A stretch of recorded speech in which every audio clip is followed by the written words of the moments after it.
টানা কয়েক সপ্তাহ ধরে চলা ব্যাপক বিক্ষোভ ও রাজপথের আন্দোলনের জেরে পদত্যাগে বাধ্য হল ইউরোপের দেশ বুলগেরিয়ার সরকার। দুর্নীতি বিরোধী আন্দোলনে হাজার হাজার মানুষের টানা বিক্ষোভের জেরে পদত্যাগ করেছেন দেশটির প্রধানমন্ত্রী রোজেন জেলিয়াসকভ। 12 ডিসেম্বর সংবাদ মাধ্যম বিবিসির এক প্রতিবেদনে এই তথ্য জানিয়ে বলা হয়েছে, দুর্নীতির বিরুদ্ধে বুলগেরিয়ায় বিক্ষোভ কর্মসূচি শুরু করা হলেও পরে তা সরকার বিরোধী আন্দোলনে রূপ নেয়। দেশটির রাজধানী সোফিয়া ছাড়াও কৃষ্ণ সাগর তীরবর্তী বিভিন্ন শহরে হাজার হাজার মানুষ সরকারের পদত্যাগের দাবিতে বিক্ষোভ করেন। ইউরোপীয় ইউনিয়নের মধ্যে সবচেয়ে দরিদ্র দেশগুলোর মধ্যে একটি বুলগেরিয়া। দক্ষিণ পূর্ব ইউরোপের বালকান অঞ্চলে অবস্থিত এই দেশটিতে বহু বছর ধরে দুর্নীতি একটি গভীর সমস্যা।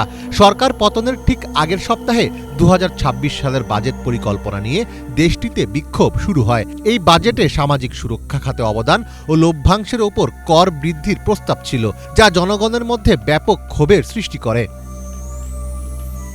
তীব্র প্রতিবাদের মুখে সরকার বিতর্কিত বাজেট পরিকল্পনা প্রত্যাহার করে নেয়। তবে বাজেট প্রত্যাহার হলেও জনগণের ক্ষোভ থামেনি, বরং বিক্ষোভকারীরা তাদের দাবিকে আরও বিস্তৃত করে দুর্নীতি দমনে ব্যর্থতার দায়ে সরকারের পদত্যাগের দাবিতে আন্দোলন শুরু করে। এক পর্যায়ে রাজধানী সোফিয়া সহ দেশের বিভিন্ন শহরে হাজার হাজার মানুষ রাস্তায় নেমে আসে।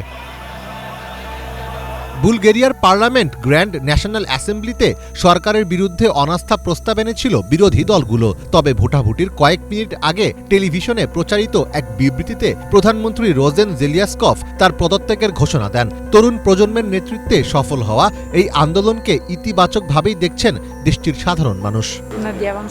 আমি আশা করি সামনে ইতিবাচক কিছু হবে। তবে যেহেতু আমি পুরনো প্রজন্মের, তাই অতিরিক্ত আশাবাদী হওয়া নিয়েও আমার আপত্তি আছে। তবুও আমি তরুণদের সমর্থন করি। আমি সত্যিই আশা করি তাদের জন্য ভালো কিছু অপেক্ষা করছে।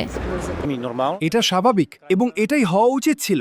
এখন আমরা আশা করছি যে পার্লামেন্টে থাকা 240 জনের মধ্যে বুদ্ধিমান ব্যক্তিরা বেরিয়ে আসবেন। সেখানে অবশ্যই বিচক্ষণ ব্যক্তিরা আছেন। আশা করছি আমরা এতদিন যে অপব্যবহার দেখেছি তারা তার অবসান ঘটাতে পারবেন।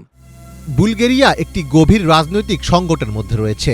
গত 4 বছরে দেশটিতে মোট 7 বার জাতীয় নির্বাচন হয়েছে। এই ঘন ঘন নির্বাচনই দেশটির রাজনৈতিক অস্থিরতার মাত্রা তুলে ধরে। আগামী 1 জানুয়ারি বুলগেরিয়ার ইউরো মুদ্রা ব্যবহারকারী দেশগুলোর জোট ইউরোজোনে যোগদানের কথা ছিল। তার ঠিক আগেই এমন সরকার পতনের ঘটনার সাথে আঞ্চলিক রাজনীতির যোগসূত্র থাকতে পারে বলেও মনে করছেন অনেকে। এই সময়ে সরকারের পতন দেশের অর্থনৈতিক স্থিতিশীলতার জন্য একটি বড় চ্যালেঞ্জ। এছাড়া বুলগেরিয়ার সংবিধান অনুযায়ী রাষ্ট্রপতির ক্ষমতাও সীমিত। এখন তিনি সংসদে প্রতিনিধিত্বকারী দলগুলোর সঙ্গে আলোচনা করে নতুন সরকার গঠনের চেষ্টা করবেন। তবে রাজনৈতিক অস্থিরতার প্রেক্ষাপটে নতুন সরকার গঠন কঠিন হবে বলেই ধারণা করা হচ্ছে। মীর ফজলে রাব্বি, বাংলা ভিশন।